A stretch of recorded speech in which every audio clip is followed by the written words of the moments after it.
What's going on, everybody? Welcome back into the Fantasy Pros YouTube channel. My name is Lucas Wencl, and today I am bringing you 4 bold predictions ahead of Week 9 of the NFL season. Now, keep in mind, these are bold predictions, things that are unlikely to happen, but they're not impossible. If they hit, great, but if they don't, it was expected that they weren't going to. These aren't outside of the realm of possibilities, though, so before we dive on into that list, if you are juggling multiple fantasy football teams and feeling overwhelmed, FantasyPros will help you simplify things. With My Playbook's multi-league assistant, you can see the latest news, notes, and rankings for every single player across all of your teams. It's all in one spot, making your path to victory clearer and easier. Dive in, let us help you dominate all of your leagues with the multi-league assistant at fantasypros.com/myplaybook or on the My Playbook app. All right, let's dive on into these 4 bold predictions ahead of Week 9, starting with bold prediction number 1. Courtland Sutton will finish as a top 12 fantasy wide receiver this week. Gets the Baltimore Ravens, and this Ravens secondary has just been so easy to pick on this year. Just last week, we saw Cedric Tillman go for 99 yards on 7 receptions and 2 scores. Before his injury, Chris Godwin, 65 yards on 7 receptions. Terry McLaurin, 6 receptions, 53 yards, and 2 scores against the Ravens. Then you obviously have both Jamar Chase and T. Higgins. Both went for 2 scores. Jamar Chase 193 yards and T. Higgins 83 yards. We could keep going down the list. You get my point. Because the Ravens, they have been giving up the second most fantasy points per game to wide receivers this year, the second most yards per completion, the most receiving yards per game to wide receivers, I'll throw on top of that, and they've also given up 13 receiving touchdowns to the position. That is the most in the entire league.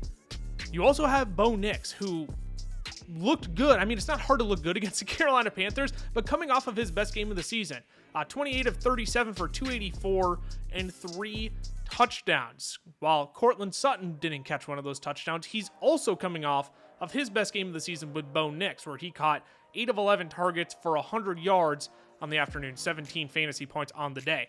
Now, I recognize Courtland Sutton has yet to finish as a top 20 wide receiver on the year, but the Broncos, they're going to need to throw to keep up with this Ravens offense. And if we get a touchdown from Sutton on top of another 6-7 receptions going for 80 to 90 yards, like, we're in business here then. So first bold prediction of the week, Courtland Sutton finishing as a top 12 wide receiver against the Baltimore Ravens.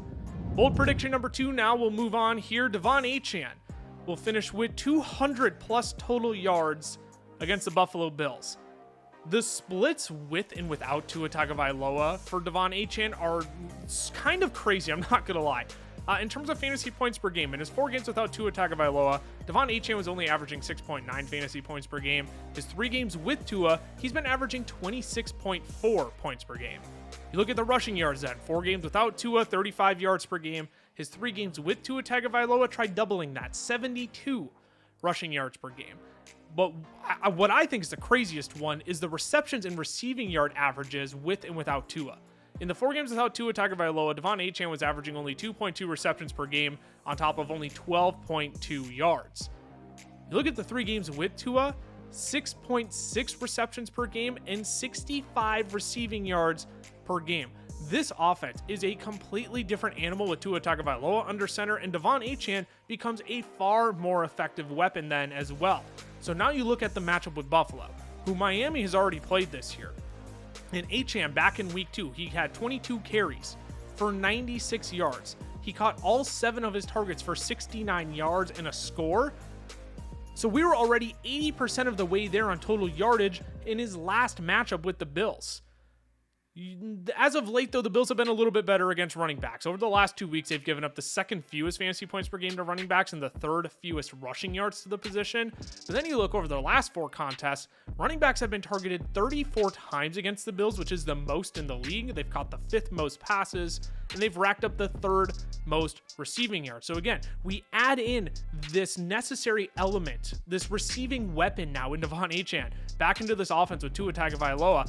I think we know that get another big day from Achane through the air. All he needs to do is break off one of those like lightning in the bottle kind of runs, and we could be looking at a monster day here. So bold prediction number 2, Achane goes for 200 plus total yards against the Buffalo Bills.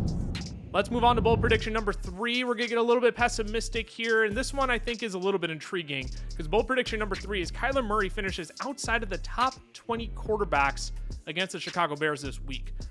It's been a rocky road for Kyler Murray this year, where he seems to kind of just be alternating these like really great performances and then very underwhelming performances in fantasy football.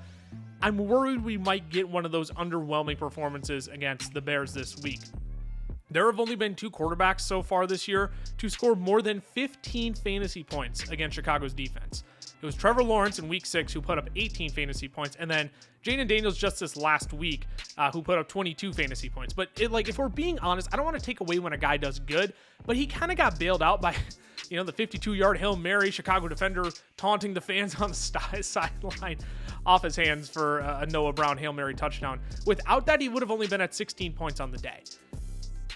Despite those 2 games, though, the Bears have been super tough on opposing quarterbacks, all right? They're only allowing 11 fantasy points per game. That is the second fewest points allowed to the position this year. They're giving up less than 200 yards passing per game, and they're holding opponents to a 61.5% completion percentage. That is actually the 4th lowest mark in the entire league.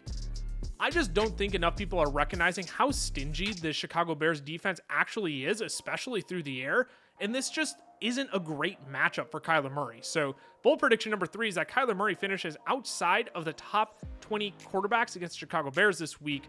You might be forced to start him, but it wouldn't hurt to look at what other options may be out there this week. But the bold prediction is that he finishes outside of the top 20 quarterbacks in fantasy football this week. Final bold prediction here, bold prediction number 4. Tony Pollard rushes for 120 yards and scores 20 plus fantasy points against the New England Patriots this week. This honestly might not seem overly bold at face value, but there's a good chance we do get Tyjae Spears back this week after he logged limited practices all of last week prior to week 8. That being said, I don't think the Titans need to immediately shove Tyjae Spears back into this 1B role to Tony Pollard, because Tony Pollard has been playing really well as of late. He's gone for 85 plus rushing yards in 3 of his last 4 games. He's caught 2 to 3 passes in every single game this year.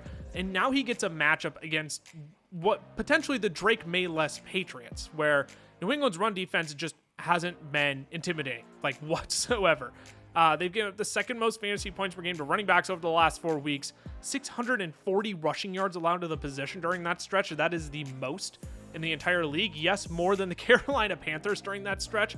And they've allowed 10 rushing touchdowns to running backs on the season. That is the 2nd highest mark across the league. So it's not hard to see Tony Pollard getting another 17, 18 rush attempts in this game, breaking off a couple of big games, finding the end zone, and then, bolstering down some of those fantasy points with those 2 to 3 receptions to give you 3, 4, maybe 4 extra points along the way. So I think it's totally possible we see Tony Pollard break off, again, a few big gains. We get to that 120 rushing yard mark, but then it's going to take a touchdown and a couple added receptions as well to get him to that 20 fantasy points. So that is my 4th bold prediction, that Tony Pollard goes for 120 yards, scores 20 plus fantasy points against the New England Patriots in week 9. That's all I've got for you, though. 4 bold predictions ahead of week 9. Before we sign off here, though, remember, if you're juggling a multitude of fantasy football teams, feeling overwhelmed, FantasyPros will help you simplify things. With My Playbook's multi-league assistant, you can see the latest news, notes, and rankings for every single player across all of your teams. It's all in one spot, making your path to victory clearer and easier. Dive in. Let us help you dominate all your leagues with the multi-league assistant at fantasypros.com/myplaybook or on the My Playbook app.